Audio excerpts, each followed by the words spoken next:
नमस्कार दोस्तों, electoral bond का स्कैम ना सिर्फ देश का सबसे बड़ा स्कैम है बल्कि ये पूरी ही दुनिया का सबसे बड़ा घोटाला है। ये बात मैं नहीं कह रहा बल्कि हमारी फाइनेंस मिनिस्टर निर्मला सीतारमन के हस्बैंड, जो कि एक इकोनॉमिस्ट भी हैं, वो कह रहे हैं electoral bond issue is not only the biggest scam in India but this is the biggest scam in the world. पिछले वीडियो मैंने आपको बताया था कि कैसे ये कोई एक घोटाला नहीं है बल्कि एक घोटालों का भंडार है जिसके अंदर कई सारे छोटे बड़े स्कैम्स छुपे हुए हैं। कुछ ऐसे स्कैम्स जहां पर सीधे तौर पर जनता के पैसे की चोरी करी गई है, तो कुछ ऐसे स्कैम्स जहां पर अनवर्दी कंपनीज को सरकारी टेंडर्स दिए गए हैं। कुछ ऐसे केसेस जहां पर टैक्स चोरी करने वाली कंपनीज को खुलेआम चोरी करने दी गई, तो कुछ ऐसे केसेस जहां पर कंपनीज से हफ्ता वसूली करी गई। लेकिन इन सब के अलावा कुछ ऐसे भी घोटाले हैं जहां पर आम लोगों की जिंदगियों के साथ खेल खेला गया।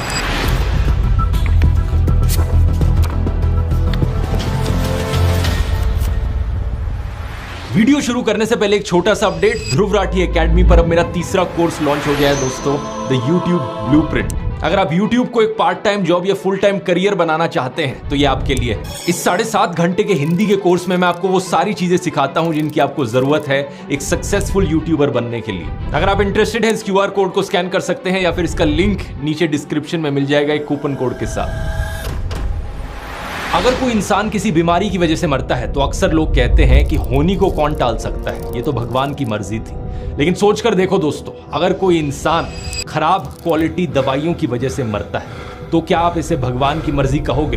इमेजिन करके देखो, अगर सरकारी रेगुलेटर्स किसी कंपनी की खराब क्वालिटी की दवाइयों को इग्नोर कर देते हैं और उसकी वजह से लोग मारे जाते हैं, सुनकर लगेगा कि ये किसी डार्क पॉलिटिकल थ्रिलर फिल्म का प्लॉट हो। लेकिन अफसोस, ये सच्चाई है दोस्तों। इस रिपोर्ट को देखो जिसे हेल्थ रिपोर्टर प्रियंका पुला ने लिखा था और इसे पब्लिश किया गया था लाइव मिंट में दिसंबर 2021 में।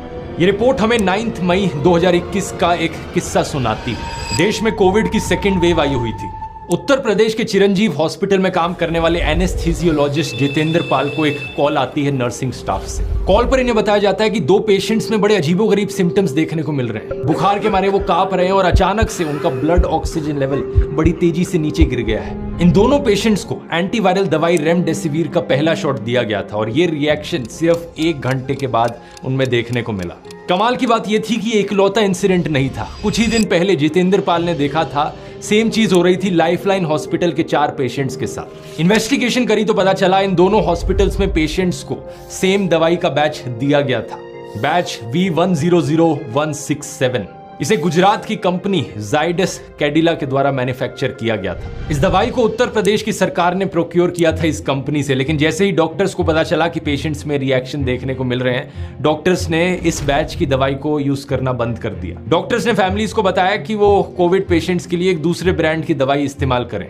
जितेंद्र पाल ने लाइव मिंट को बताया कि एक बार उन्होंने ये दवाई यूज करनी बंद करी तो पेशेंट की कंडीशंस इंप्रूव हो गई। लेकिन सिमिलर कहानियां उत्तर प्रदेश के कई सारे और हॉस्पिटल से भी आ रही थी। झांसी महारानी लक्ष्मीबाई मेडिकल कॉलेज, मेरठ का Lala Lajpat Rai memorial medical college और वाराणसी का आशीर्वाद एंड एपेक्स हॉस्पिटल।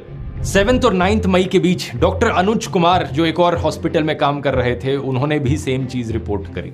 5 पेशेंट्स जिन्होंने इस कंपनी की रेमडेसिविर खरीदी थी V100156 बैच की, उन्हें अचानक से फीवर हो गया और सांस लेने में प्रॉब्लम होने लगी। डॉक्टर अनुज कुमार ने बताया कि इवन दो कोविड के सिम्टम्स सिमिलर थे, लेकिन यहां पर यह बताना काफी आसान था कि दवाई की वजह से पेशेंट्स को प्रॉब्लम हो रही थी। कुछ ही दिनों बाद बाकी और स्टेट से भी ऐसी खबरें आने लगी। राजस्थान, महाराष्ट्र, गुजरात, बिहार, पेशेंट्स रेमडेसिविर लेने के बाद और बीमार पड़ जा रहे थे। इन